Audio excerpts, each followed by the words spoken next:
Hello everyone, welcome back to my channel. My name is Sandra and today we're going to be talking about a new book called Bonesmith. Bonesmith was a surprisingly good read. I didn't know the author, I hadn't heard a lot about the book. Only a few people on Bookstagram had mentioned that this deserves more hype, more people need to read this. And I picked it up and I'm so glad. Now this is a dark young adult fantasy and it was a breath of fresh air in the genre. Let me tell you what the book is about. Bonesmith is book 1 in the House of the Dead duology. The book is written by Nikki Popreto. It was published in July 2023. It has 464 pages and a rating of 4.26. Last time I checked, I don't know what it is now, but it's pretty high. The description says this is Gideon the Ninth meeting Game of Thrones White Walkers. That immediately got my attention. I was intrigued. Our main character, Ren, is from the noble house of Bone. This is one of the most important houses in the story, and she has to go through these trials to become a fighting warrior. But sabotage causes Ren to fail her trials, and as punishment, she's then banished to the border wall. Once you get to the wall, Ren is very determined to reclaim her family's respect and trust. So when a House of Gold prince gets kidnapped and is taken beyond the wall, Ren sees this as a perfect opportunity to journey through the wasteland, go after the prince, and rescue him.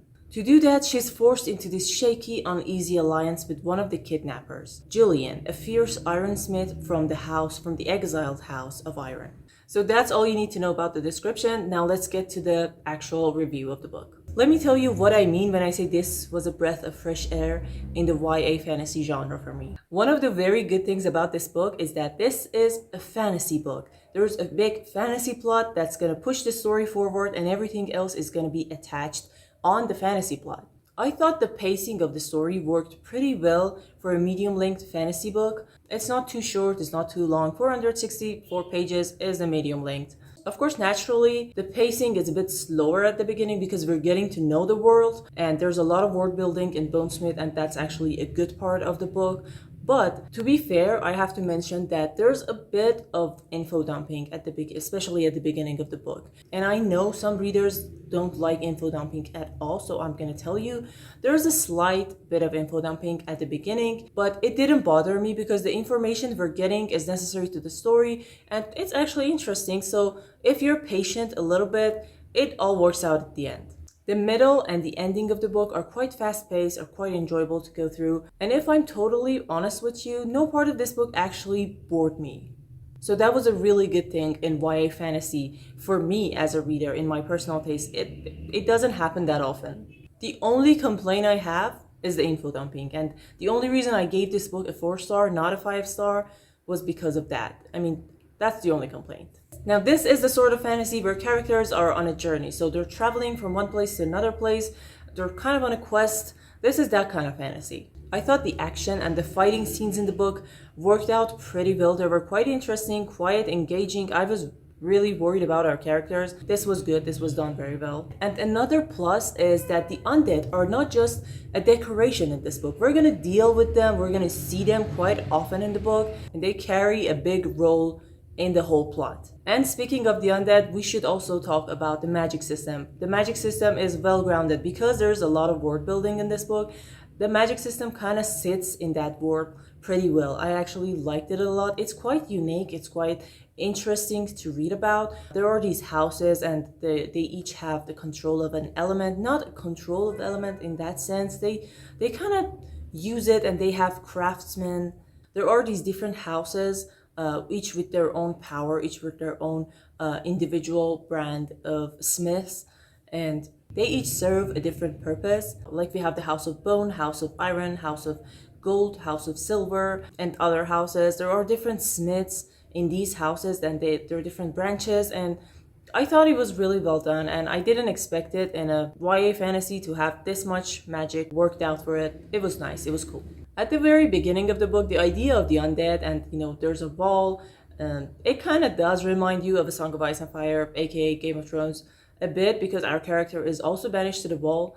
But once the story gets started and it starts unraveling, it actually gets quite good and it kind of finds its own way in the fantasy genre, and I really liked it. I enjoyed the book. Now let's talk about the characters a little bit. I usually don't tend to like super strong badass female characters, you know, the cliche. So I was a bit skeptical at first, but Ren surprised me. Not only do I like her and root for her, I also understand her motivations. Ren is reckless and rash. She's impulsive and impatient. She's unexpected, she's unapologetic, and a lot of other things. She's the kind of character who rushes into trouble head first without any regard for anything. And then she also somehow finds her way out of it too. On another layer, she's also insecure and she's lonely and she has reasons for it. Her background story growing up, it kind of gives you the reason why Ren is actually a flawed character.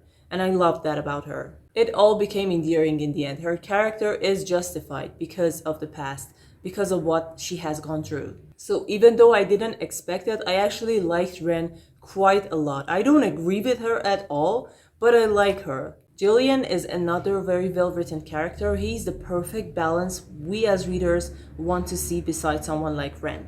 He's brooding and quiet, reserved and royal, and he's also quite powerful and cool with his special smith abilities.